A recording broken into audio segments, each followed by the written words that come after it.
Christian Britschgi. Robby Soave. Here we are, continuing right where we left off last week. Maybe we should do the previously on Lost kind of flashback montage of all the things that we're never going to explain later, unfortunately. Right, all the loose ends that we will never come back to. I do all love that show. Let's all the put plot down holes. Lost. Yeah, that's always a good thing to talk about. This chat podcast will have fewer plot holes, but go on. But I love it anyway. Okay, neither here nor there. We were explaining to our viewers, our many millions of loyal viewers who love this media product more than anything they consume. I was surprised by it. I expected 1 or 2 million, but to have tens, I was quite impressed by that. We'll talk about how the fame is already going to your head. Yeah, sure. But you are in a little bit of legal jeopardy because I set up this fake charity in your name, Crack for Kids. And the feds are coming down on you real hard. And I feel horrible about it. It's okay, but go on. Thank you. Right. Well, don't forgive me too soon. More. So we were at the airport the other day. Yeah. You were fleeing the country to go back to your native Somalia. And I was just coming along for moral support from your perspective. Actually, I was there wearing a wire because I got a real good deal from the feds. They're going to knock years off my sentence. So we were talking. And you were saying at the airport that you love being at the airport, but what you really wish is you could get a good pump while you're there. And the government must have been listening to you. Actually, they were listening to you because I was wearing a wire. So this idea has percolated to our friends Sean and Bobby, also known as RFK Jr. and Transportation Secretary Sean Duffy. They announced this week gyms in airports. Excellent. For only $1 billion if they want to. I think this is a bad idea, but I told you I was going to mention it, and you said it was a good idea. So why don't you say something stupid, and then I'll try to refute it. Any sort of government provided controlled space, be it a prison where I will soon be cooling my heels, or an airport, which technically some of them are private or locally controlled, but you should just find someone else to rat out. Yeah. Oh, that's how it works, right? Yeah. That's how they got me to get you. No, this is the trouble with Somali culture. Is, we like to steal. It's too honor based. They won't do it. It's honor based. So we will steal from the neutral, creedal states, but then we will not rat out our co-conspirators. Yes, but then it's in prison, and they say, and the conservatives say this is an inferior culture. That's a beautiful thing that you won't betray your family and your people. It's not just beautiful; it's based, right? Yeah. Which you think the conservatives would be all over that. I think Rufo would love this. Yes. So in prison, where I will soon be, they have the yard, where everyone's just lifting weights all the time. It seems like that's kind of that's not so good for the government. That if you're just making your prisoners stronger and stronger every day, muscular. But for the airports, if we're going to do it for the prisons, we might as well do it for the airports, right? We do it for the schools, the kids, they have to run around the gym or climb the rope or whatever. Why? Well, see, that was part of it too, that maybe there would be, I would be for I've said this now a couple times, but by the way, you're watching, Freed Up, one of my 18 million video products I put out now. I'm repeating myself from other things you've watched. So if you're a Robby completionist and you've already heard this exact take, I don't even know what to do. Tell me in the comments that you resent having to hear me say the same thing, and it will impact my behavior, honestly, if you tell me you don't like this. But so I was telling Andrew Heaton this. We were talking about what a tiny penis he has or something like that. and also children, but not in the same context. Let's hope not. They could play in the ball pit at McDonald's. That's being replaced at McDonald's with screens. And I don't like that. Even though I'm the big defender of screens, we'll get into the debate I did this week about that. I think the kids should be in those tubes and in those ball pits. And if they don't want that, then make them for adults, because I fucking loved that as a tubes and sorry. Okay. I have some bad memories of the Burger King ball pits or whatever. I broke. I bullied you really badly. You did. So bullied me into the ball pit, bullied me into this podcast, and here we are. No, I broke my foot in a ball pit. I jumped and it was the shallow end or whatever. Yeah. But it's kind of got like an elastic, bouncy. Oh, I hope they do now, but yeah, not in the days of the '90s of free range parenting. God. How many did you sue McDonald's and collect millions? And this is the Well, reason why so- kids don't get to enjoy their childhood anymore. It's Yes. all bubble proof because of you. So we did sue McDonald's. Unfortunately, it happened in a Burger King, so our lawsuit was not successful. But we thought, you might as well go for the bigger one. Man, you're the hot coffee case of ball pits. That lady was hard done by. That was not fair on her part. The coffee was way too hot. And It she was actually scalded. too hot. This is the first thing you learn at like libertarian boot camp. Yeah. If like in anarchist boot camp. Yeah. Because you could still have. Anarchism doesn't mean no laws. Or John Hasness, do you know this guy? He's a professor of law at Georgetown or somewhere. I've heard him give this speech. It's a great speech. All libertarians love this. He's an anarchist, but that doesn't mean there will be no law. It means there will be privately enforced judge-derived marketplace law, and laws that work better become the law, which actually is the English common law tradition. Right. Rather than legislatively enacted law, which is reactive and stupid and bad. Judge-made law persists if it handles that dispute and disputes that arise that are like it well, right. Then it becomes the law. Right. And so the hot coffee one it's a tort, right? The coffee was way too fucking hot. She got had serious burns. Serious burns. And the result is they turned down the temperature on the coffee. Yeah, this is actually something we don't realize about legislation is that, like, libertarians are always derided as like, oh, you're just like corporate shills. You want to let corporations do whatever they want. No. This kind of tort law system that we're talking about would actually probably have a lot more restrictions on corporate actors, like causing harm to people. Like, in fact, this is a criticism of like the ANCAP state is like, oh, you wouldn't allow enough pollution, right? You'd have no economic growth because you couldn't emit anything in the atmosphere. Well, on the pollution front, I saw John Hasnes give this talk about the BP, the oil spill in the Gulf of Mexico, however many years ago that was, and it was 2012, catastrophic. And he's saying, well, by law, they're prohibited from drilling where it's comparatively safe to drill off the coast of California, or at least where it was at the time. Their liability cap is actually is lowered by the government.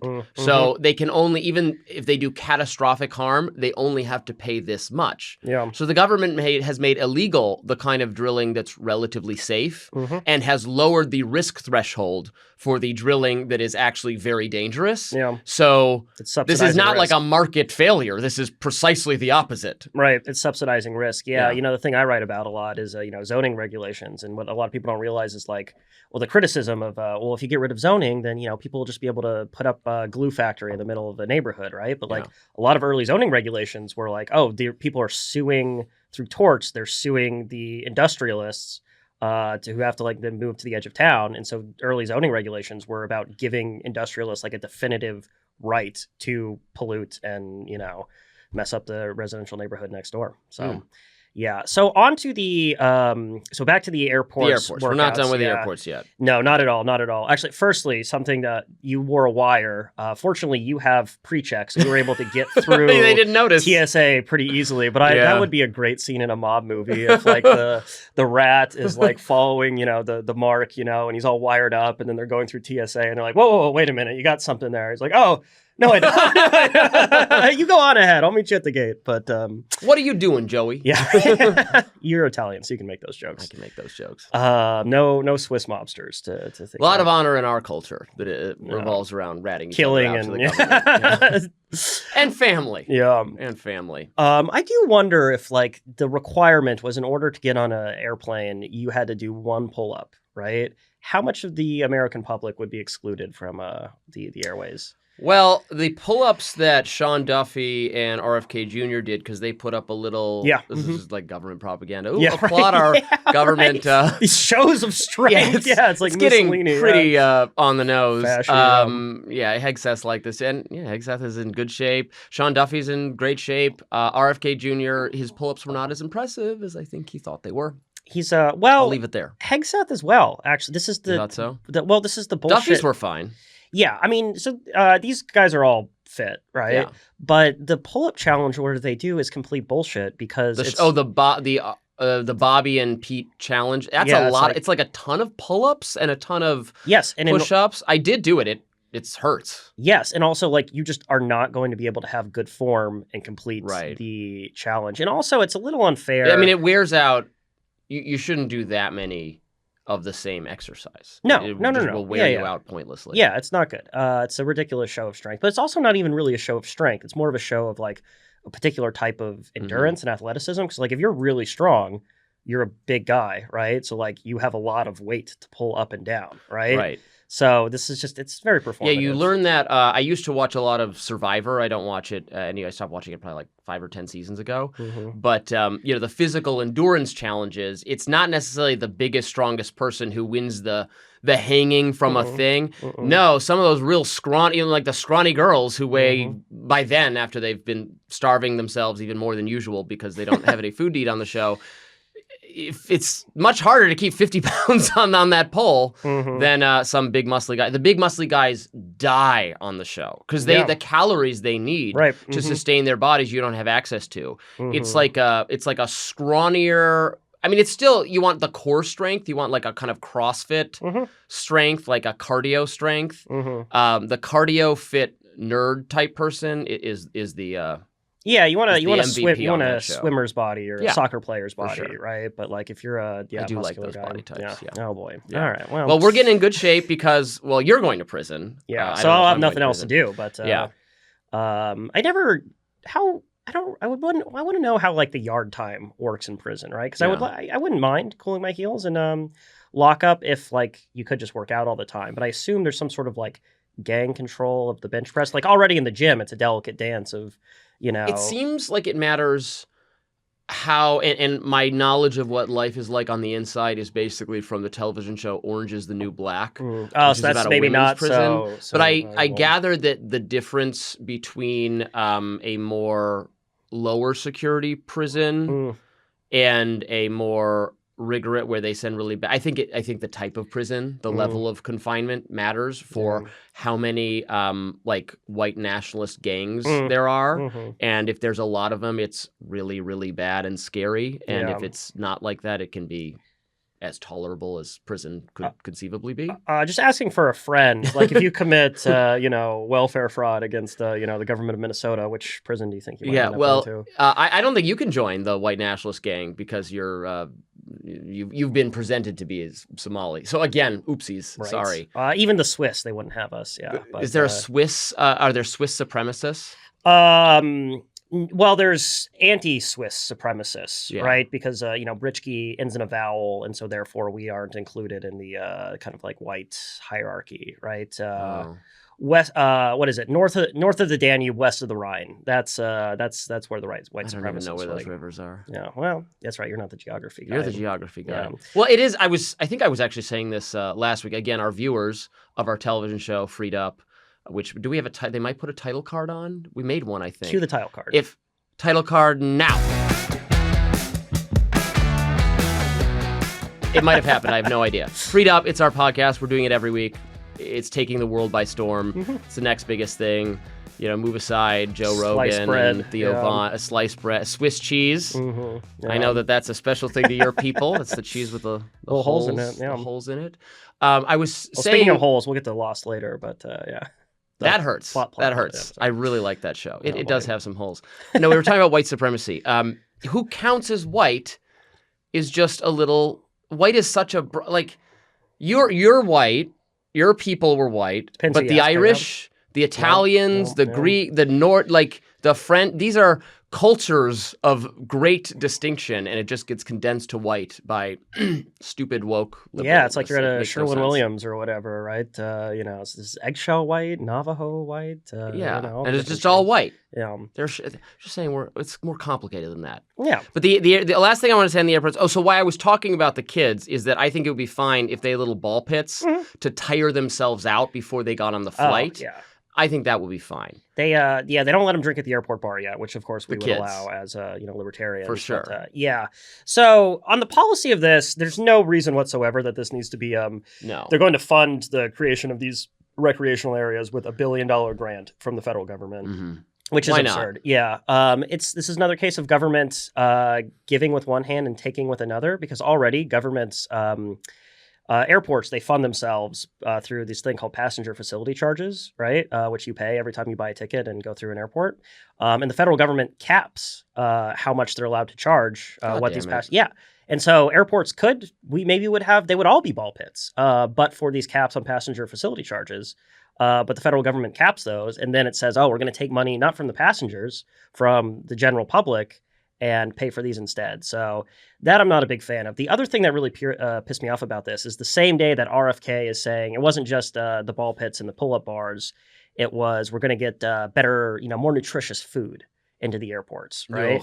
Can't we splurge one day? It's not like everyone, you don't have family. This is not the obesity crisis, is that people are in airports overeating all the time.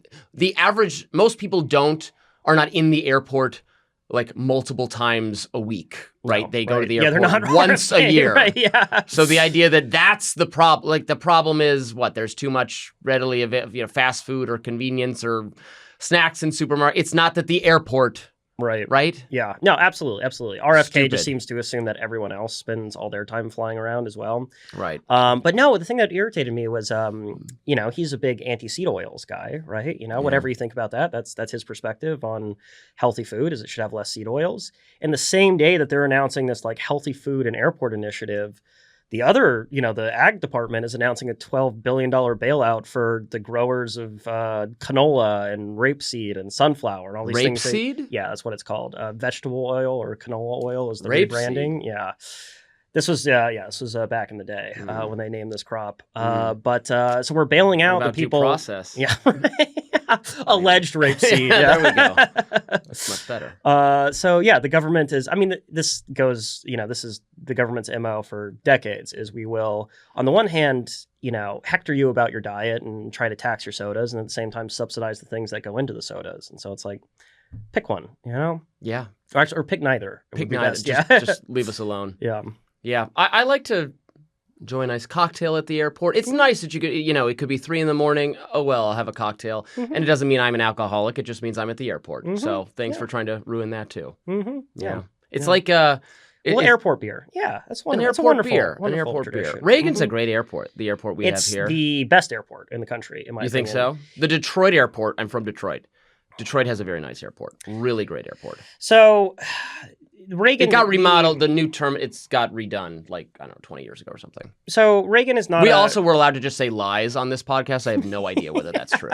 So if I can continue with the lying, no. So what's wonderful about Reagan is that it, for people who are not familiar, for the readers at home who are not familiar with the geography of the DC metro area, Reagan sits in the middle, basically, of the Potomac River, right? And is connected by a metro line to downtown DC and the suburbs. So it's just like an incredibly convenient airport to get to. Yes. Most problems, all the airports people don't like, say they have problems with, it's not really that the airport sucks. Actually, being in the airport sucks. That's really the problem. It's that you deep down, inside. In your core. It's the problem. You're rotten to the core. No, you're it's a fallen civilization, a fallen people. That's right. Well, this is true. We know this. But we've been redeemed. Man is this is one of the many tensions in Christianity. Is man is fallen, but man is also good. And this is a similar thing with airports. No, the thing that people hate about airports is that it's a pain in the ass to get to the airports. Yeah. LAX is not a bad airport to spend some time. It's just getting to LAX is a nightmare, because getting anywhere in LA is a nightmare. Same with all the New York airports, right? Newark kind of sucks, but the other New York airports, they're okay. But they just are impossible to get to, right?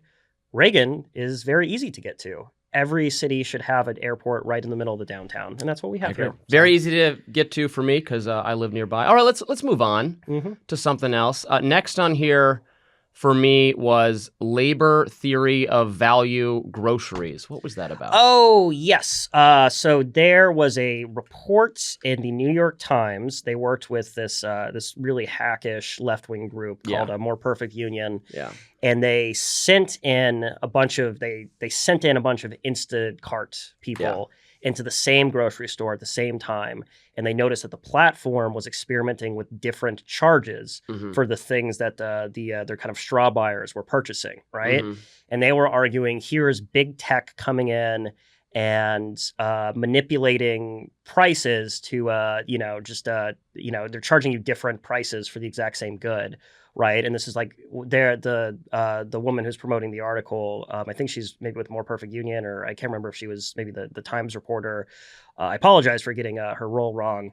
But she was like, oh, now companies are going to charge whatever you're willing to pay. That's how it's always worked. Like... That is literally how it has always worked. But yeah, isn't that like the labor theory of value or whatever? Is that this is what actual Marxists think, that what the thing costs should just be whatever the price should be whatever the cost is to make it.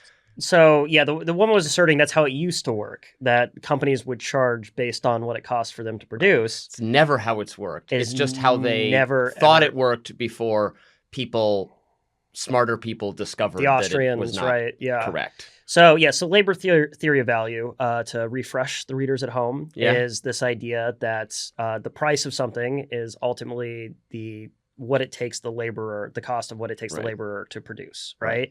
Adam Smith believed this. He was wrong about this. The Marxist innovation on top of this is that the difference between wages and profit is the labor value that is extracted from the worker by the capitalist, right? But this is false. Why is the price whatever the price is, and why do prices vary between consumers? Because value is subjective, and the company will charge what you are willing to pay for it, or the producer will charge what you are willing to pay for it. A glass of water. Water is everywhere and doesn't cost a lot. If you're dying of the desert of thirst, you'd pay everything you have for it. Right, and it's subjective. Right, diamonds are rare and highly prized, and so even though you don't need a diamond to survive, the cost of a diamond is very high. Yes, absolutely. So checkmate, libs. Yeah. But it's kind of funny to just be totally unaware of that. It is this like very core economic concept.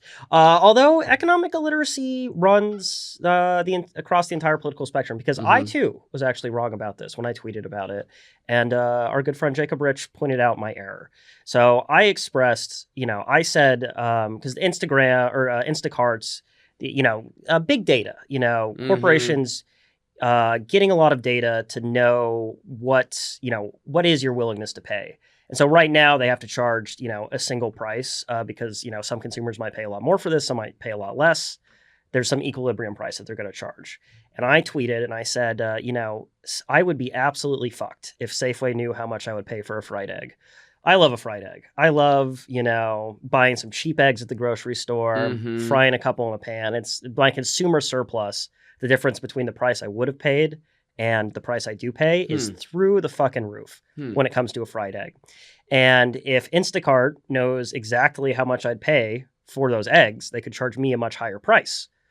And so I'm like, oh, maybe this consumer surplus, it'll just be kind of squeezed out once we get all this, once companies have all this more data on us.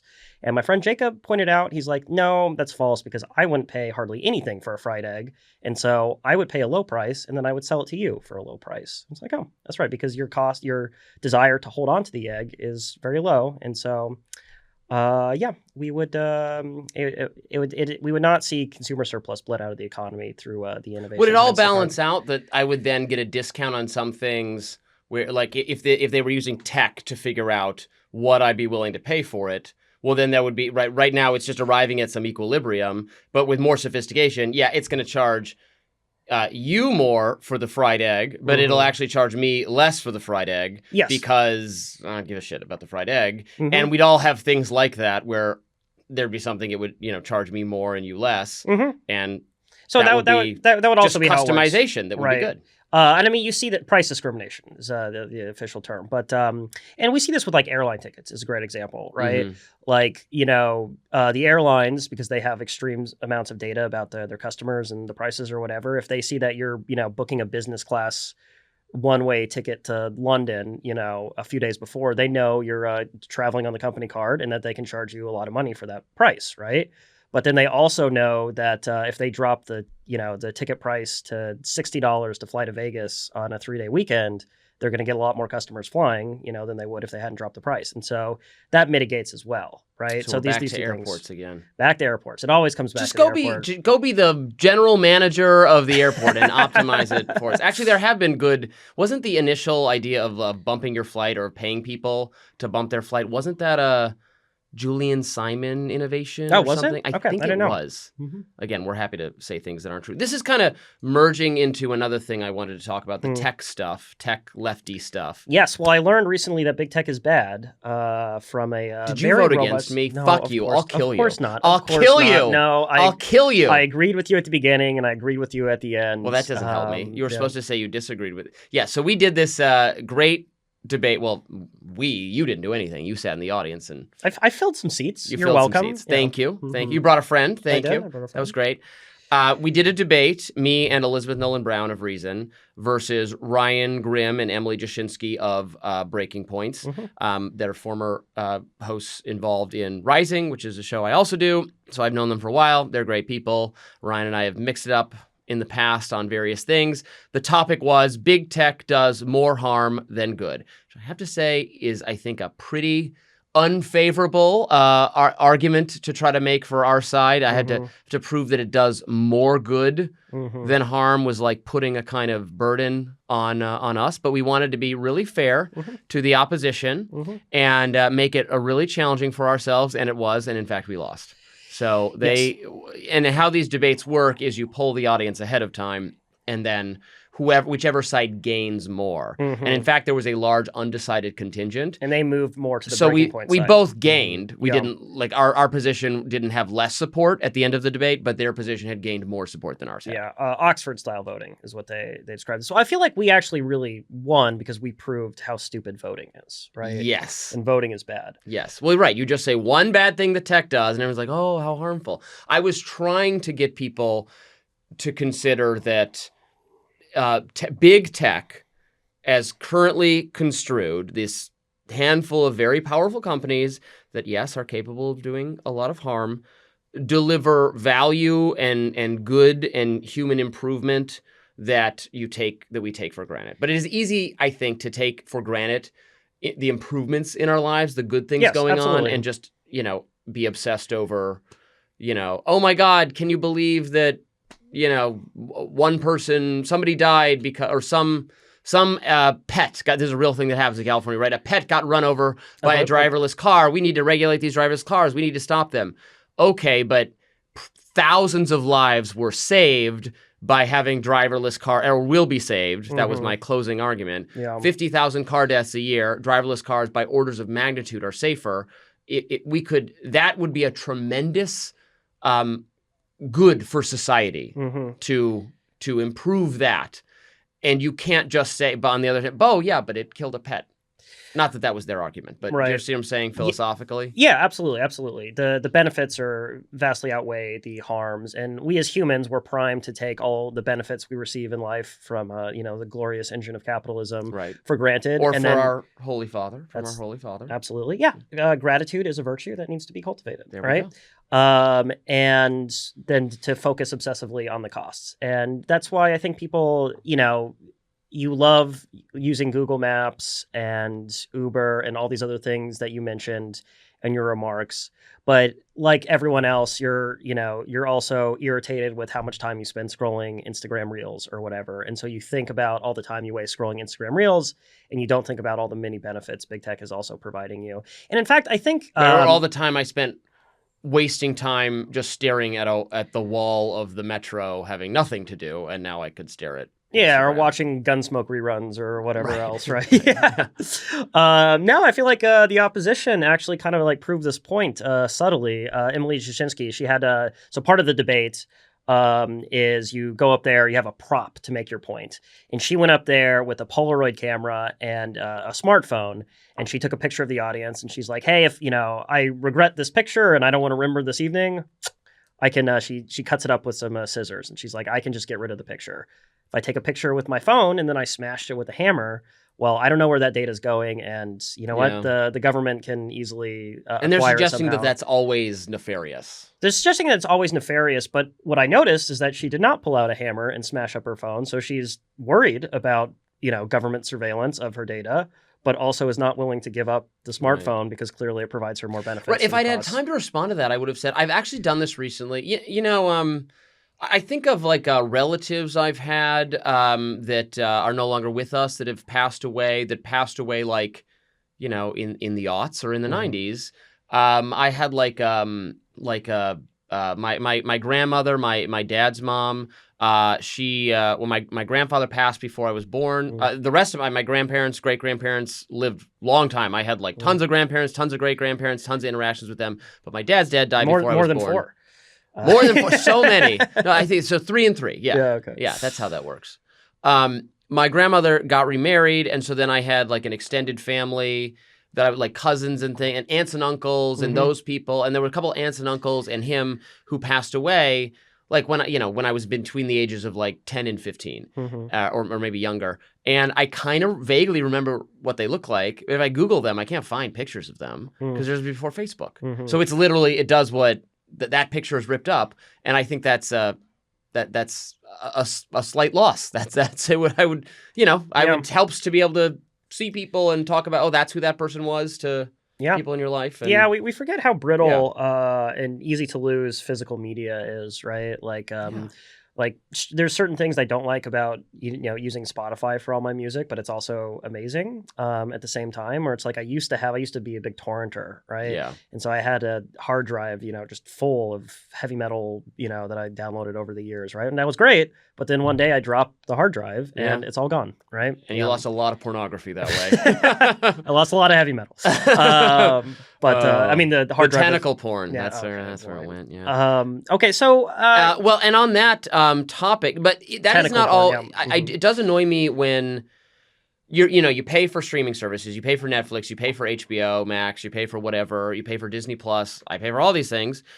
And then when they make, like, the premise of the virtual library is supposed to be, it's like having it. Yeah. But sometimes they take things out of it, including things that are original to the platform, like Westworld, which is a show I really liked for about 2.5 seasons. The 3rd and 4th season were terrible, and the 2nd season was the single most confusing season. You think Lost is... maybe people don't think Lost... People do think Lost is confusing. Westworld was confusing for obsessed... completionist freaks like myself. Even I couldn't follow it in the 2nd season. I stopped watching the 2nd season. It was happening in 2 different time periods that were a few days apart and involved all the same characters in all the same locations.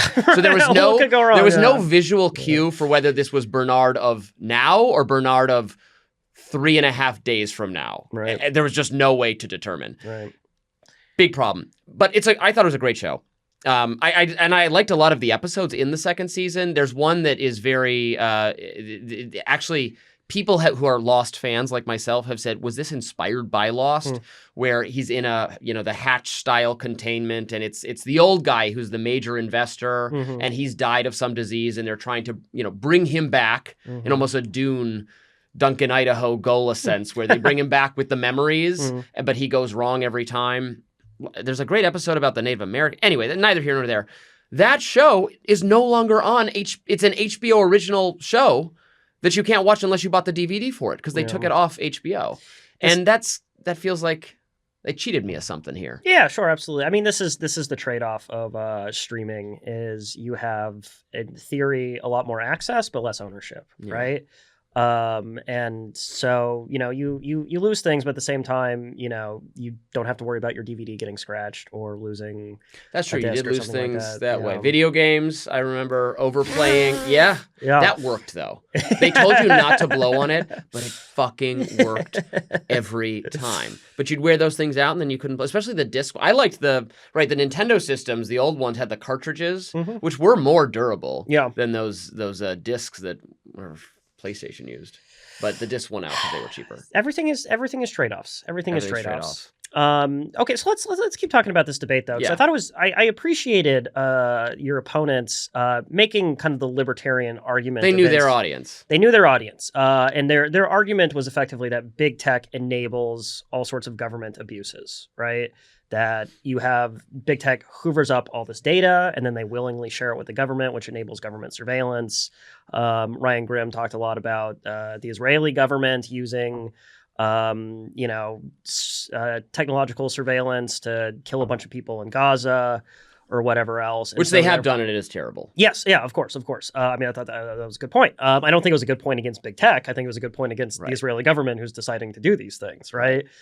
Which would be, that would be my two criticisms, which, you guys made very ably on stage. But that would be my two criticisms, right? Is like, okay, but it's a political choice of how you're using this technology, right? Like, you didn't need Facebook. Facebook didn't convince Israel to wage a brutal 2-year war in Gaza. Right? And in fact, social media, TikTok, has convinced millions of people that what they're doing is wrong, has publicized the deaths of civilians. And in a the very same way that graphic way, the Vietnam War came to an end, in part because of public horror at the images they were seeing. There were photographs printed in newspapers, but maybe that would have happened sooner or occurred on a more rapid scale if you'd had the more access to information that social media provides. So tech provides both, yes, the ability to do horrific dystopian government assassination things, but also provides us the surveillance of those people doing that. Yes, it's not.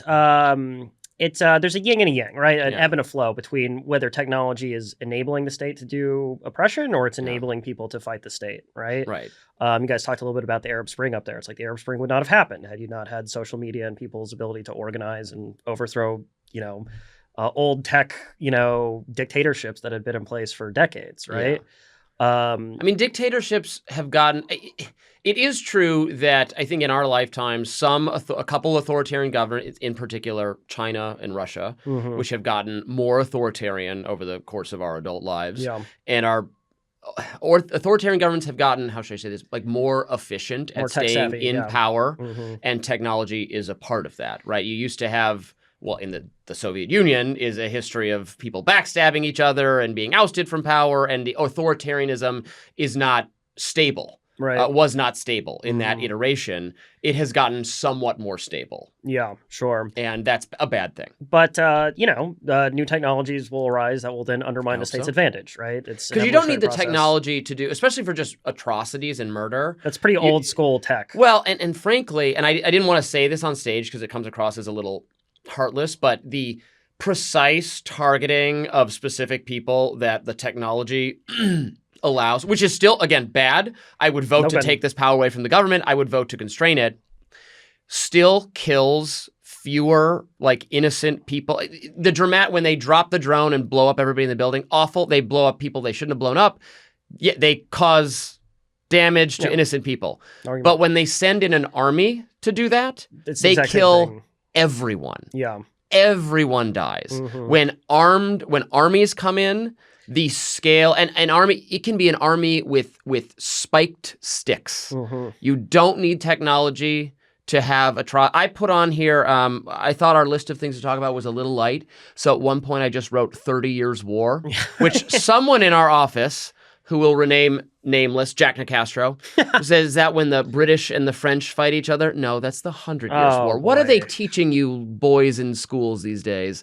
30 Years War. Get your decades right. Yeah, 30 Years War, the culmination of the Protestant Reformation and tensions between Catholics and Protestants in Central Europe and in most of Europe spills out into this horrific conflict between German states, and then Sweden gets involved, and France is kind of, yes, let them fight. Cardinal Richelieu. Right, because he sees it not as a conflict about religion, but he recognizes this as the emergence of the state. Yeah. And even though he's a Catholic cardinal, he doesn't give a shit if the Catholics lose this war. He's willing to wheel and deal with the German He knows this will be about France, not Catholics. France coming out on top. But this is a conflict where mercenary armies rampage across Germany and France, killing everyone. Everyone dies over and over again. The madness takes hold among people who live in just German villages because life is there's just so much death and destruction. There's actually we associate like the witchcraft persecutions, witch hunts with like Salem, Massachusetts, and Puritans in New England, there were actually more of those witch hunt things during the 30 Years' War than during that period because people just lost their fucking minds and were like, how can I explain everyone is dead around me? And so then there was more death because they're resorting to craziness. And to be fair, this was enabled by Facebook and Big Tech. Right, and that's the point, that you didn't need... Well, now maybe, though, some would say, to argue against myself, the printing press fueled it a little bit because it led for the spread of ideas that were contrary to the Catholic Church, and then you had revolution. But you also just can't... I don't know, you can't keep us at pre-printing press level civilization. It's like if you're going to argue that like big tech enables state oppression and mass atrocities. So does the written word? Well, that's the big tech that you have to be complaining about. I mean, James C. Scott, if you ever read Seeing Like a State, or another book he's written, which I haven't read. Seeing Like a State is great. It is great. Or he also wrote Against the Grain, which I haven't read. Oh, Against the Grain. I've read, I haven't read. I've read summaries of it. Mm-hmm. It's a great book. But it's basically arguing that the agricultural revolution of like prehistorical times, this is what enabled the rise of inequality and the state, because then there's a surplus that then you can use to support an army. Or the Rothbard formulation would be the stationary bandit, is like people are in an area producing goods and a surplus, and so it makes sense, instead of be a marauding band of raiders, you set up in one place and just kind of exploit the local peasantry, right? Yes. Against the Grain is very much about that, basically saying that when you start doing agriculture, you have people working hard. You don't need a state for a hunter gathering because you have a small band of people. Everybody goes out, hunts, gathers. They come back, and you actually do just share all the food with everyone because you had a bad day today, but you're going to catch something tomorrow. Yeah. The effort for that thing you brought in was not so high. You're just going to do it again tomorrow. Mm-hmm. The agriculture, you have to do back-breaking labor for months and months and months, and if everything goes right, you then have some food. You are not fucking sharing that with someone who didn't help you make that thing. The labor was too intense. Yeah. And with grain in particular, it dries, it stores in a silo, but it's easier to just steal grain than it is to grow it. So then you need someone whose job is not to grow the grain. You don't need this for hunter-gatherers, but for agriculture, you need someone whose job is to have a sword and stand around and just make sure the final product is not stolen. Right. But his insight is that is actually not different from... I mean, and you're giving part of your grain to somebody with a sword either way. Yeah. Right. But that's the state. That's what the state does. And that's the dual nature of the state, which I think we recognize, which is like, on the one hand, it can protect your rights. And on the other hand, it's also a massive engine of exploitation. Right. There's actually been some interesting research about how places, like, why did certain areas develop states and other places didn't? And the theory is it's the places that grew cereals, where the crop is in the ground, you see it, it's stored in a very visible way. Those are the places that develop states. Whereas places that grew like tubers, like in Africa, you have like yams and sweet potatoes, whatever you want to call it. That, when the army shows up, you're like, oh no, we don't have any crops. That's funny. Yeah, and so then they don't develop states. But then the argument is then you don't develop the rights enforcing aspects of states, and so you have less development. Well, I know the initial idea about agriculture is that it has to switch from doing hunter-gathering to agriculture, you have to actually be in some somewhat desperate straits, because if there's just a lot of animals to shoot, it is so much easier than working. So they would have had to pick the forest clean a little bit to say, all right, I guess we have to do it this way. Right. And I would say, I think this thesis is overdone a little bit in that, maybe within hunter-gatherer societies, there was less conflict and inequality, but also roving bands of hunter-gatherers killed each other all the time. I mean, they also ate dead squirrels. Yeah, right. It's not, we're romanticizing the savage. It's noble savages. We're not here. doing that. That is false. No James Cameron nonsense Navi people. Avatar, Fuck that bullshit. Pagan nonsense. Yeah.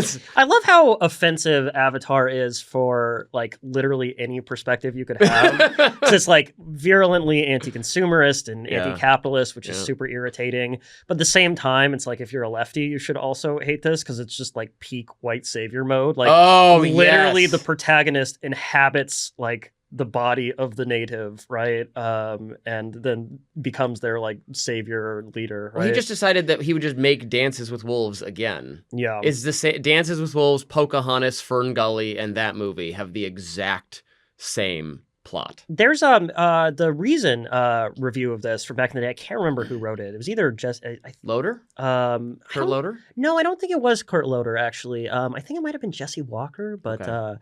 I'm not sure. Whichever of our colleagues wrote it, it was very smart and it was very good. But he makes the point that like not only is Avatar derivative of all these other kind of like noble savage movies, it's also just like horribly derivative of all James Cameron's other works, right?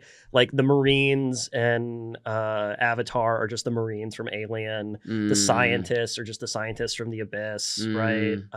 Yeah. So when it came out, one of the highest grossing movies of all time. Very undeserved. Yeah, it just passes right through your brain. Some people like myself, the chief complaint we have about it is that it is a thing called Avatar, and there's another thing called Avatar that I really like, Avatar The Last Airbender, which actually also has an elemental theme, which now James Cameron, with these sequels for this movie, has also decided to copy, that the next one is Avatar Water, whatever, and then now it's Avatar Fire. Like, that is Avatar The Last Airbender is about a guy who has control over air and earth and water and fire in a world where there's a nation of fire people and a nation of water people. And it's for children and is yet much more politically sophisticated, interesting. The characters are distinct and well-rounded and realistic, and it's hilarious and very funny. Yeah, it's witty, funny, and it has 20-minute cartoon show Nickelodeon episodes that explore that each of those episodes, the simplest among them, has more complications than this $300 million Blue People movie. Yeah. I love Avatar The Last Airbender. It's an excellent show. The second half of the second season, where their band of protagonists are wandering the earth, and they come to like the last city so the firebenders are the bad people. The Fire Nation is trying to take over the world, and they come to the city of the Earthbenders, Ba Sing Se, which is this giant walled city, and like they think they're going to be welcomed as heroes. This is like the last bastion of defense, but it is it's run by like Chinese mandarins, and the emperor is like a puppet emperor, and they're not bad. Like the guy actually running it, he's not evil. He's not aligned with the firebenders, but he just has a totally different agenda. You're not supposed to talk about the war inside the city. Right. There is no war in Ba Sing Se. It's got a little bit of Orwellian. There's a secret police. And I'm like, this is a children's show that is so interesting and sophisticated smart, in its...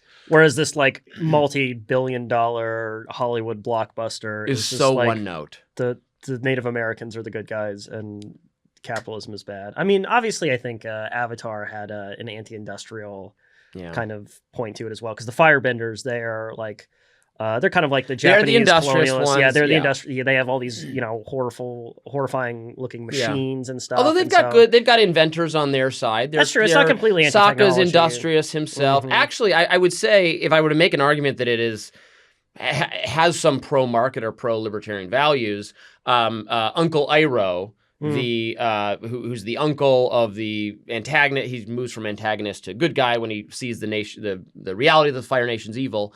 He is the uncle is not only secretly no longer with the Fire Nation and its war of conquest and genocide, but he is also, like, when they sneak into Ba Sing Se, he starts a tea shop. Yeah. And he just because he's good at making tea, and it is seen as a positive. Like, he tries to tell his nephew that we should just give up we should just run a tea shop. There is nothing wrong. There's a line he said, there is nothing wrong with a life of peace and prosperity. I think that's a nice and in a way, the show, it's kind of like there's like just like two halves of modernity. Because in the pre-Firebender trying to take over everyone world, like it's not great in that, like, the different elemental civilizations they don't interact. They don't interact. There is an antagonism between them, even though they're not necessarily like killing each other, right? But then, like, that's kind of like the culmination of the plot is you realize that, like, all elements are part of the same thing, and there should be globalization connection, but without horrible content. Well, and that's kind of what happens in the sequel series is less popular with a lot of people because it has a female character. And I only watched the first season, but it was really good. It's very good. I think it's exceptional. The first season is very good. The third season is the best season. And and we won't spend that much more time on this. We'll get to some more serious topics, but that's 4 seasons, and each season of it has a villain who represents a particular ideology. The villain of the first season is a Marxist, Leninist style revolutionary, Aman, who's a great villain. The villain of the third season is a libertarian anarchist, and he is trying to overthrow just all world governments and kill the Avatar because he thinks people should live in a state of anarchy. And he is so fucking cool. He's this evil monk who has gained airbending powers, and he's Henry Rollins voices him. Oh, cool. He is nice. So Zahir is his name. He's the greatest villain in the entire series, and he is portrayed sympathetically, but he's an evil, brutal killer, and he fucks Korra up. But it's a great season. I highly recommend it. I love how Henry Rollins just like pops up in weird, disparate media. He's in like every 90s action movie. He's always like has like some minor role. I know him from Black Flag because I love his music. I don't know what that is. It's a punk band. Yeah. Yeah. I didn't know who he was. Then I read, I'm like, oh, this is someone known to people of Christian's ilk. Yeah. It's DC. DC hardcore. Yeah. All right. Let's we lapsed into entertainment. Let's say something a little bit real before we go into more entertainment. What do we? Oh, I did have a lot more entertainment. Are we done? We're not done with the tech debate. Let's do a little bit more on the tech debate. So they were talking a lot about the surveillance capabilities that government has with these technologies. We're also bringing up the idea that they were trying to say, look, we're not against tech. We're not Luddites. We host internet-based video commentary shows. We agree that it's a good thing that tech platforms have empowered people to express their viewpoints and to launch alternate media ventures and all of that. We're not against tech. We're against what it has gotten to right now, which is that there's Google and Facebook and OpenAI and Amazon, Elon Musk and Amazon, and that it would be better if instead of 5-ish companies, there was, I think the precise number they said was 12. Yeah. I don't know why 10 or 20, but that it's big. It's the consolidation is the bad thing. No, and I mean I think that's a very unconvincing argument as well. So? Yeah, for 2 reasons, right? So like one, their political point that they made I thought was kind of contradictory, which is it's bad that you have these big tech companies because then they are willing to collaborate with the government or they can be easily co-opted by the government. But it's like, okay, well, if you have a bunch of smaller companies, they're going to who are, can be broken up at a whim if the government thinks that's what it wants to do. That makes them much more vulnerable to pressure from the government to turn over data from their consumers. Right. One of the ways they could stand up to the government would be by consolidating. And by being large, powerful entities in themselves. Yeah, a check on state power. So I found that like kind of contradictory, right? They're like, big tech is bad because they'll ban TikTok. And it's like, okay, no, but do you think TikTok is good and it's an innovative product? And so like the government banning, that doesn't have anything to do with big tech. That's government fighting big tech, right? Right now, aren't we about to live through the wet dream of the antitrust progressive Elizabeth Warren side? Right now, these large companies are attempting to merge. Netflix wants to buy Warner Brothers. And that would mean, Warner Brothers owns HBO and also has CNN. But if Netflix buys it, CNN's not part of the deal. Paramount Skydance, which just acquired CBS and is run by people, the Ellisons, who are favorable to Trump, allies of Trump. They put Barry Weiss in charge of CBS. They've said they're mounting a hostile takeover bid to buy Warner Brothers instead. And CNN would be part of their deal. And Trump is sitting here saying, well, I obviously like the Ellisons, but I like the Netflix guy too. Let's see what they offer me. Let's see who's nicer to me. Yeah. Let's see whose editorial product is nicer to moi. He is in this kind of Miss Piggy sort of. He's such a drama queen. and so they're going to compete to flatter and humor and kowtow our emperor, to the federal government. Isn't that exactly what did you think this was going to, what did you think federal oversight of mergers and acquisitions was going to mean? Vibes, white papers, essays? Yeah, right. Yeah. Please. They're doing this. This is antitrust. This is the federal government deciding which mergers are okay and which are not. You thought You said, oh, but we wanted it to be objective and non-political. Whoops. Can't be. Yeah. Oh, it was going to be objective and non-political when Elizabeth Warren got to decide. Right. Who writes, who's busy sending off letters to Amazon asking, why they are charging this much, or to Verizon for why Newsmax is allowed on their platform because it's a spreader of misinformation. Democrats do that all the time. They're hectoring major companies all the time to make different editorial decisions. Trump does it in a much more obvious and transactional and well, yeah, of course, I'm the president. I get to decide. And yes, I'm the king. Flatter me. Dance for me, monkeys. Right.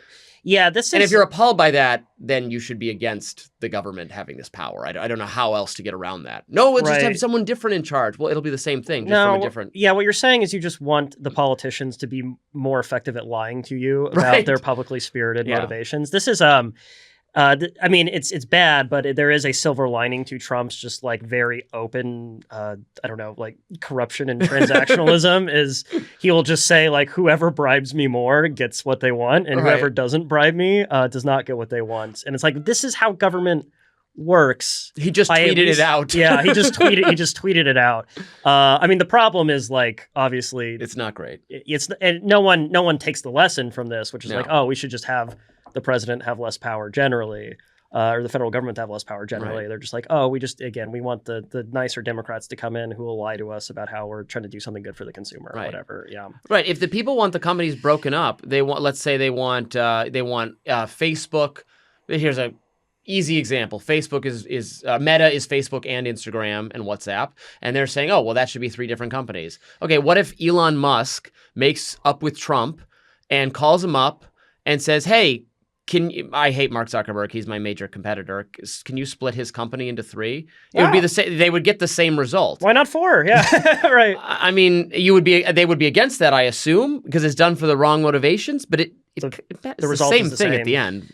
Yeah. So I think the political economy argument here is false, and I just think like the economic argument is wrong too. Like the types of like things that big tech companies are doing are going to lend themselves to a few giant corporations, right? Because it's like massive upfront investment. You get to a point where you become then profitable by just like massively expanding your reach to more consumers. That's benefit to consumers, right? Because Warner Brothers and Netflix merge, and that's great for consumers because then all of a sudden you don't have to buy 8 different streaming services to access these different pools of content. You can get it from one company, right? That's what everyone complains about with streaming, right? Right. I can't remember my password for 80 different things. Right. But like, yeah, when like profitability comes from like adding the marginal user at less and less cost, like that's going to lend itself to big, large tech companies, right? Or like Ryan Grim in his remarks, he's like, instead of just having 1.5 rideshare companies, we should have 12. And it's like, is that good for me, the consumer, that I would have to like sift between 12 different apps to try to find a driver? Like the promise of big tech is connectivity, right? And a large like capitalist enterprise is going to provide a concentrated industry is going to provide that connectivity. Matt Iglesias brought this up in a Substack he wrote about why, while he has some reservations about big tech and he favors, he's a neoliberal, he doesn't really think it's the bigness and scale is the issue. Like if you apply this to other things, he used the example of, you go anywhere in the world and if there's a Holiday Inn or a Courtyard Marriott, that what kind of quality you're going to get. And if you want a slightly nicer hotel, you get their nicer, right? The Courtyard or whatever the nicer one is, because it's a well-known, it's a huge brand with huge reach, with locations everywhere. They're big. If they were smaller, that would just be worse for you to try to figure out, wait, is that one of the good hotels? Right. Like you get what you expect in general from that. And that's an advantage of a family going to wherever, going to an island in the Mediterranean or the Caribbean or South America. And where do we want to, you can be adventurous, you could stay somewhere else, but we just want to stay somewhere. I'm with young kids that I know is safe and satisfactory. It's a good thing that this is a really big company that has locations literally everywhere that are similar. The ease of international travel enabled by large tech platforms is amazing, right? I actually don't even remember how people, not to get on airports again, booked flights before Kayak or Travelocity or whatever. Sure, or like, you go to, I don't know, you go to a foreign country and like you don't speak the language or don't speak it well, like getting around the city, right? Like I just came back from Argentina a few months ago. And this isn't directly because of Javier Milei, but he's doing great things down there. Yeah. Yeah, it's like the ease of being able to just take an Uber where you're going, right? Like I don't have to speak the language. I don't know I don't have to know how the cabs work in this Yep. country. I can still navigate and get around. Okay. Right? Whereas like I went to a few years before this, I went to for a friend's wedding in a small Mexican town where they didn't have Uber or Lyft, and so like, and I don't speak Spanish, and so trying to Lo like siento. organize, un poco, Uh, yeah, just like trying to navigate like the local cab industry is like very Mm. difficult. yeah. So yeah, that's a huge benefit. So Yeah. mhm. I don't know how to say. How do you say gay bar in Mexican? That's what we have to figure out. Yeah, I'm not sure. Yeah. Cantina? Cantina. Cantina hombre. Cantina no los chicas. All right, we can figure it out. Just for me, you'll be at the normal cantina. The difference in traveling with these technologies, it's just so much improved, like you're saying. And I've noticed that like when I traveled internationally as a kid, and like we could all get lost, and now you can never get lost. You know where you're going. And I said a minute ago I didn't know how they used to do this, but how they used to do this is with a travel agent, an entire category of jobs that doesn't exist. So we killed a lot of jobs, and I know that makes people get very sad. Although no one is ever nostalgic about the travel agents. Isn't that kind of interesting? Yeah. We don't talk about the working man, the forgotten man. We don't remember the forgotten man who was the travel agent. Right. The coal miner, the car manufacturer. Yeah, remember those we jobs. remember, but the travel agent.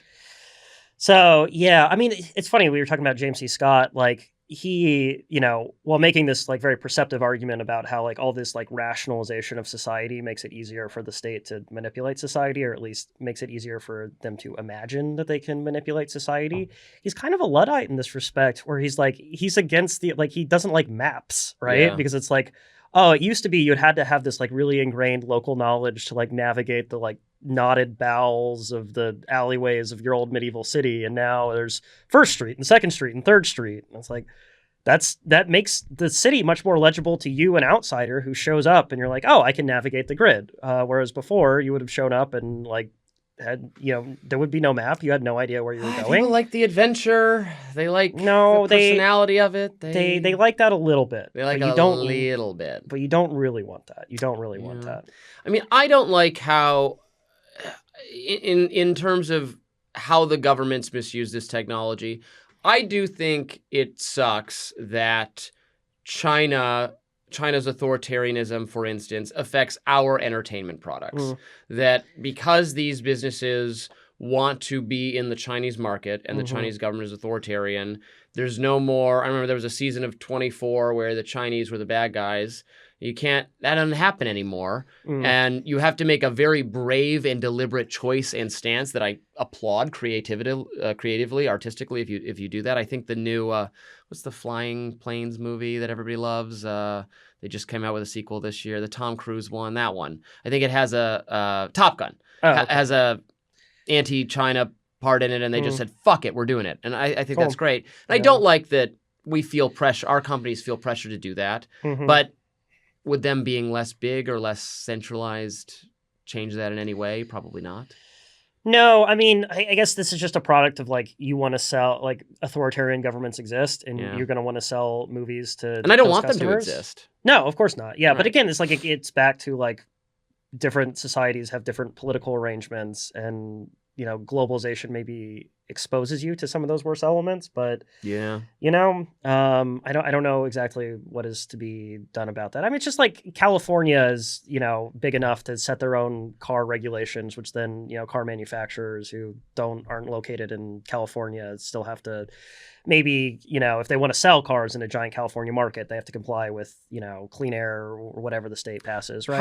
How do you feel about the states having different AI regulations? This has become an issue recently because Trump has declared it would be insane for the different states to have their own AI regulations, which I think is understandable why he would say that. On the other hand, I am kind of a federalist. I do want the states to... Yeah. I'm happier with the states. We don't know what the ideal level of regulation for an AI product is. And I would experiment with it by letting states set their own rules. Now it's such a not even just national, but global product.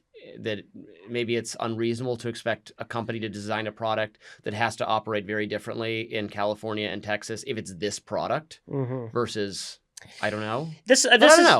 I think this is a tough. You're right to have be of two minds on this issue. It's a tough thing for libertarians to navigate because one of the benefits of maybe having like federal preemption of regulation is that you get less regulation everywhere, right?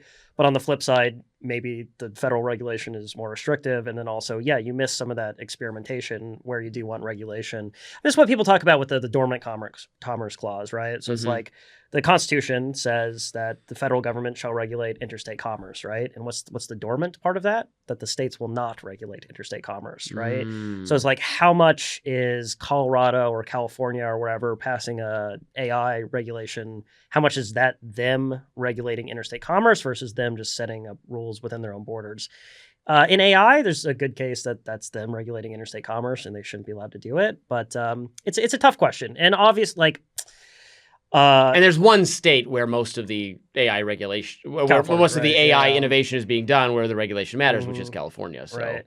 And like big companies, they're not all.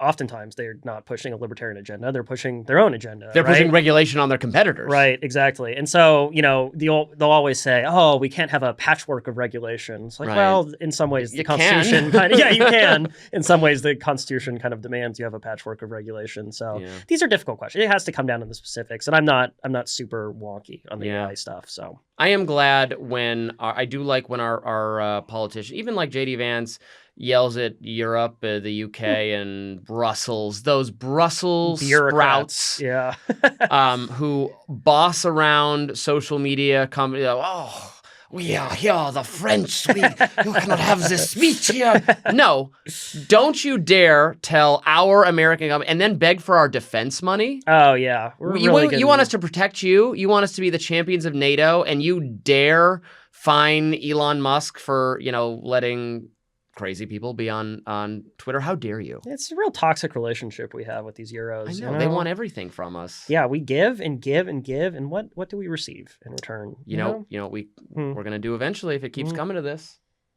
We're gonna shrug. We're gonna shrug. We're gonna say, okay, I have taken my ball and I'm going home. And that ball is NATO. Sorry. Have fun. Enjoy. Hope you learn to speak Russian. Yeah. Because we won't be there for you. Right. We can't keep bailing these people out.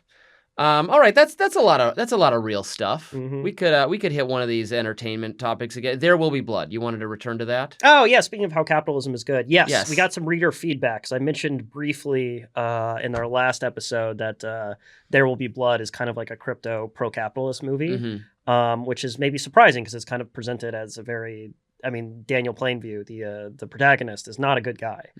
So it's kind of drinks your milkshake. He drinks your milkshake. Although in that case of drinking the milkshake, he drinks the milkshake of a disgusting, horrible worm of a character. Yes. Right. So you don't feel too bad for him. We talked about last week. Yes. Yeah. No. I think it's interesting. So there's 2 points I would make that how it's potentially pro-capitalist, right? So one is that for all Daniel Plainview's many faults, they're shown as like personal faults of his own, whereas he does what he's supposed to do, right, as a capitalist, which is like through drive and like his obsession with independence and competition creates a successful enterprise, right? This oil extraction machine, right? Which is good for the people who work there. It's good for the people who work there, right? And that's the other reason I think it's kind of like crypto pro-capitalist is that like all the conflicts you would expect in a movie about how capitalism is bad are kind of absent, right? Like there's no big, there's one scene where a worker dies in the movie, but in general, there's not like big like labor disputes where he's, he has this army of, wage slaves that he's exploiting. No, he wants to treat them well. Yeah, he does, right? Yeah. He's mad when the worker dies, right? So there's that element. There's not really, despite being an oil driller, there's not like an environmental message. He's like extracting oil out of like dusty California hills, right? Yes. So you don't see these things you would expect from an anti-capitalist movie. Well, and he's at odds with someone whose motivations are, at least initially, are not market-based at all and he views as irrational, clearly. Right. The preacher. Right. Well, and they're market based in that he's just trying to himself exploit Daniel Plainview for money. Right. Right. Well, ultimately, yes, that's what he's revealed to be. Yes. Right. Right. So yeah, in that way, I think it kind of is pro-capitalist. It's a great movie. That was a great year for movies. What else came out then? No Country for Old Men Very and good. Zodiac. Nice. Which are two of my absolute favorite films. I think The Dark Knight came out around that. Maybe was this that 2009? year? That's when Dark Knight 2008? came out. Okay, so Dark Knight was next year. That is also, oh man. Great movie. Actually, I had that on the list because I heard Christopher Nolan say this week, or maybe he said it recently and I just heard it this week, that The Dark Knight Rises is not meant to be right-wing. And you're misreading it if you see it that way. Okay. And right. And my reaction is, that's very nice. It's fine for you to not view it that way, but you're wrong about the movie you made. Yeah. It is the most right-wing movie ever. And it is right-wing, and it is pro-right-wing. It's uncomfortably pro-right-wing. Batman in The Dark Knight Rises, the third one, leads the police. A cop a revolution. vigilante leads the police in a counter-revolution. A billionaire vigilante. A billionaire vigilante and the police march in lockstep to put down an Occupy-style left revolutionary figure who immediately resorted to a French Revolution-style governance of due process, getting rid of that, and just killing people unfairly, and their concerns, which are at first seem the rich have too much. That's that's what idiots think. Yeah. If you fell for that, you're completely a manipulated. moron. You're being manipulated by this person who is then revealed to be a Middle Eastern terrorist. Oh. They come from the Middle East. This is the League of Shadows. Mm-hmm. And they're Middle Eastern terrorists. Yeah. So it's pretty right wing. Yeah. It's the bad guy. It's like it's a parody almost of like George Floyd style prison abolitionists. Yes. Because he locks up the cops and then he arms the prisoners. Yes. So Christopher Nolan can have his view of it. I certainly think the second film, which is great, The Dark Knight, is more complicated in its views, and there's some kind of war on terror, but concern about surveillance. I mean, the bad guy is he's an anarchist, effectively. Right. Joker, right? And Batman is uncomfortable with the level of surveillance he's doing. Mm-hmm. There's something about, we can use this in emergencies, but not that's less blatant. Yeah. That third one is pretty blatant. Pretty blatant. So pretty on the nose. you can think whatever you think about it, Christopher Nolan. Love Christopher Nolan. Love everything he's done except Tenet, which is terrible. Peter loves that movie. Peter Suderman. Yeah. It's so bad. Yeah. He showed me one scene from it at, I think, like the opening scene. You can't hear anything they say in it. Right. But Peter it's loves also just like a loud completely sounds. incomprehensible plot. Sense, right. Yes. Ooh, the bullet's moving back. Well, how does that? Yeah. I don't get it. It's not. I never saw that. No, The Dark Knight is. I'm not a huge superhero movie, but or superhero movie fan, but The Dark Knight is just like an exceptional film all by itself. The best Christopher Nolan movie, I think we would agree, is The Prestige, though, right? Absolutely, that is my number one favorite film. Really, The Prestige? Number one. Wow. Okay. When I eventually make some. If you're close to me and you haven't seen that film, that's the one I'll make you watch. My fiance, I made him watch it. I'd been on dates previously where I made the person watch it. I'm like, if I think we're getting serious, I'm going to make you watch The Prestige to understand me, because it's a movie about the nature of obsession and how far you can push your craft and how that can transform you, what you are willing to do to yourself in like a physical way to create the perfect piece of content and entertainment. Viewers, readers won't be able to see this, but after every freed up episode, Robby is dropped into a tank beneath the floor and drowned, and a new Robby clone is birthed. And I hear the applause, and that is beautiful. It's a great film. It's very good. I wouldn't say it's my favorite, but it speaks to me. I'm not saying it's the best movie ever made, but it fits my my ethos. My favorite movie, I would say, is Children of Men. Have you ever seen that? It's a great one. Yeah, fantastic. That or School of Rock. So. Okay, I like that one less. Yeah. You wanted to talk about holiday travel. That's a good yes. thing to do. We're coming up on the Christmas holiday. We're not quite there yet. I think. Are you around next week? We'll do this next week. Yeah. Yes, we'll have to talk about scheduling, but yes, I will be here. He's already. You think You're just you're too big for your britschgis. You made that joke in the last episode. Did They're I? gonna notice it. Yeah, our tens of millions of I gotta listeners are gonna get better material. right, the crow meme. Are you traveling for the holidays? I'll be going back to Detroit for a little while, and then Okay. we're going to Miami for a mini vacation, and I'll be back here. Okay, fun. Yeah, so I'm going to Oregon, Washington, where my family lives. Yeah. And speaking of Like hell you are. You'll go when I say you can go. no, I'm the star now. You know, Uh-huh. there was a yellow M&M in my bowl of green M&Ms, and now I'm flipping out and I'm absconding from the city. They'll drop me into the drowning tank, and maybe the next Robby will be more complacent. Let's hope so. Yeah. Hasn't worked yet, but it's not going to stop me from drowning you. No, speaking of how big tech has benefited our lives, for the Thanksgiving holiday, I watched Planes, Trains, and Automobiles. Have you ever seen that movie? No. Steve, John Cle- no, it's a John Candy. John Candy. And Steve Martin. Yes. In a lot of ways, it's very funny. But it's a very conventional movie of like Steve Martin plays the neurotic straight man, and then John Candy is just kind of like the lovable goofball who's like constantly like irritating him. But it's just like so fucking funny. John Candy is just so good. But the plot of the movie is Steve Martin is trying to go from New York to Chicago to be home for Thanksgiving. And a series of travel disasters means that it takes him the whole movie to get there. But watching it, as we were talking about how big tech has vastly benefited our lives, just like so much of the mechanical difficulties of travel that he has in that movie would just not happen today. You couldn't make this movie today, right? Because the movie starts with, oh, I got to make my flight. I'm trying to catch a cab at rush hour. Nope. You would have just called the Uber. You'd be good to go.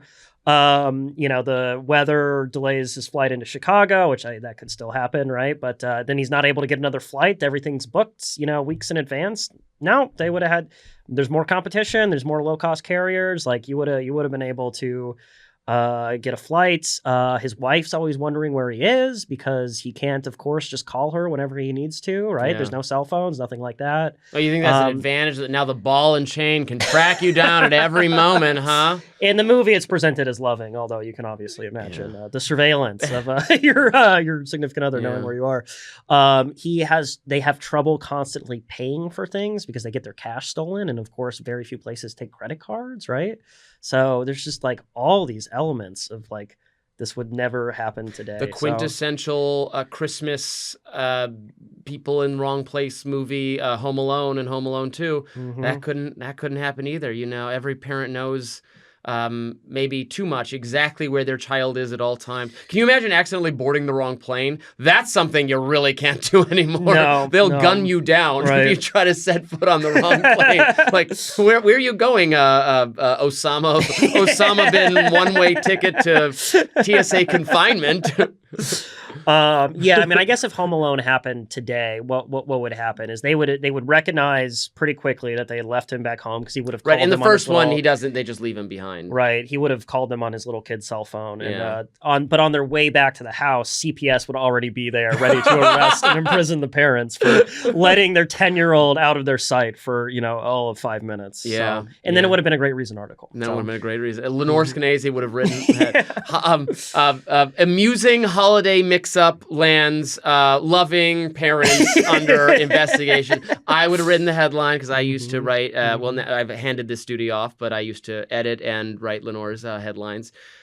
Fantastic scholar and chronicler of all these really awful abuses that happen all the time of people just giving their kids a modicum of the freedom that young people used to enjoy and have. Usually not wealthy Home Alone, because those people they seem pretty rich. They got a big house. Yeah. Usually this is low income people are disproportionately targeted by this. And what I've learned is that even in cases where, frankly, the home environment is not ideal or is not perfect from like an objective standpoint, what you would want, but the process of CPS coming in, taking the kid away, placing them in foster care, which is notoriously abusive and inadequate, often separating siblings, that is itself such a traumatizing thing to do to a child that the home environment has to be pretty bad for that to be an improvement in what happens. You know what I mean? Yeah, absolutely.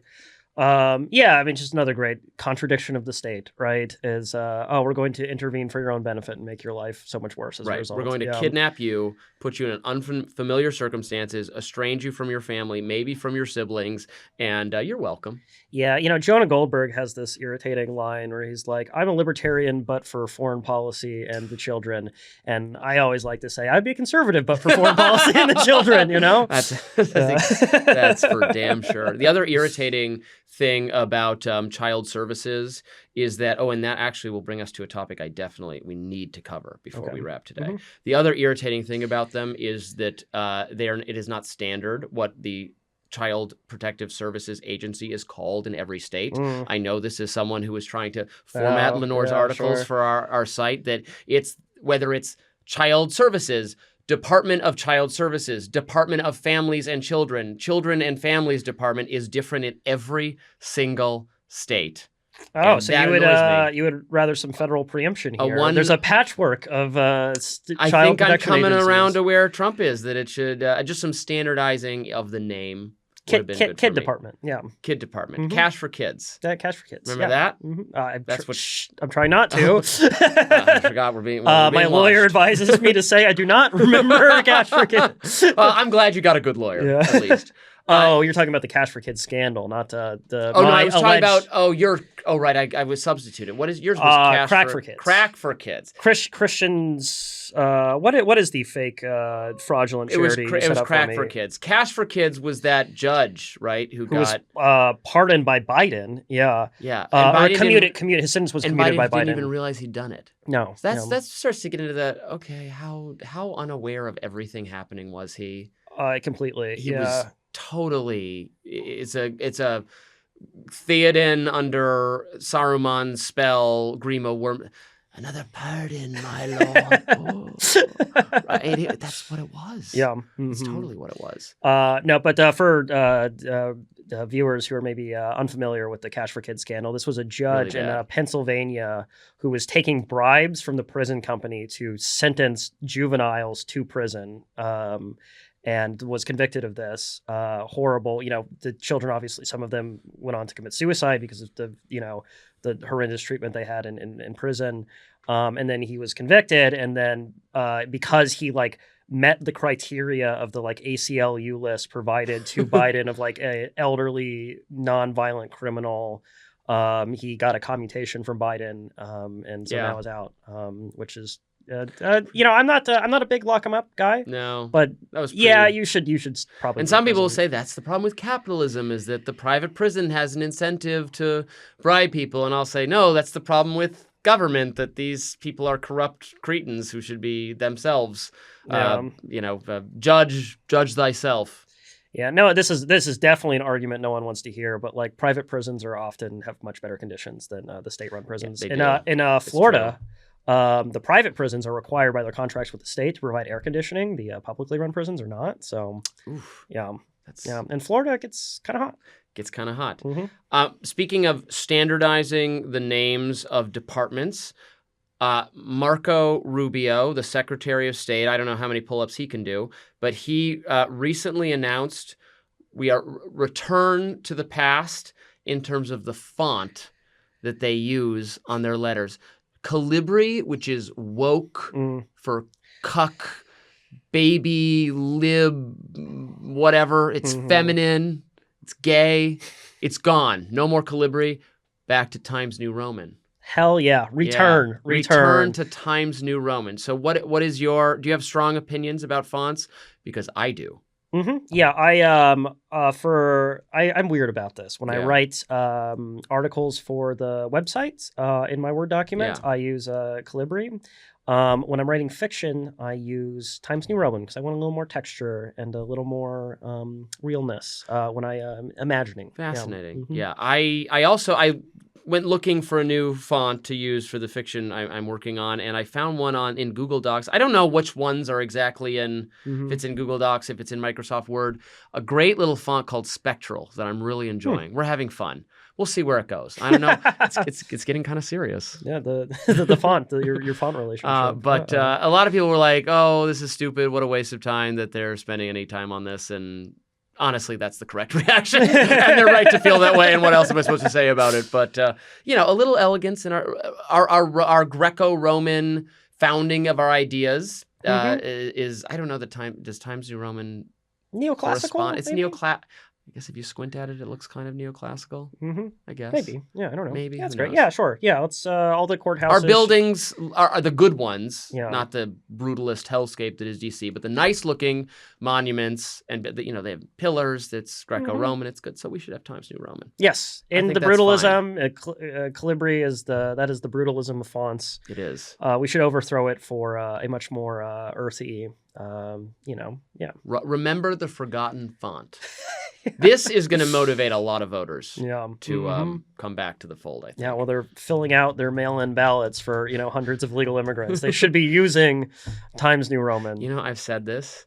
It's funny. I did get in my apartment, I got mailed the ballot for the previous tenant. Yeah, same thing has happened to me. Twice. Yeah. Yeah, and so it was an immigrant sounding name. So who knows? So I just filled out a bunch of ballots for Chase Oliver.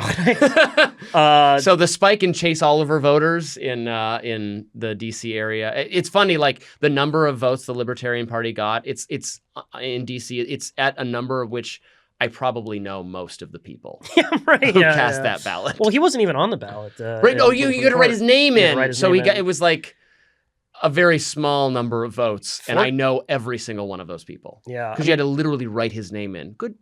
Good job, Libertarian Party. That was not the case before. They screwed up so that they were not on the ballot. Right, yeah. At least that's an easy name to write down. If we had Joe Jorgensen, you had to write it. I still can't spell it. Yeah. Is she one of your people? That's Dutch? Jorgensen? That sounds Dutch. That sounds Dutch to me. Yeah, I don't think that's Swiss. All right. Well, we'll leave it there, I think. Okay. This was a lot of fun. We'll be back to document more of your crimes at a later date. Thanks for watching. Let us know how we're doing. We've appreciated the wildly positive I didn't feedback. know people could write nice comments on the internet. I'm used to the comments we see on our website, but everyone on YouTube was very complimentary. So keep them coming, and so will we. All right. Peace Thanks, guys. out.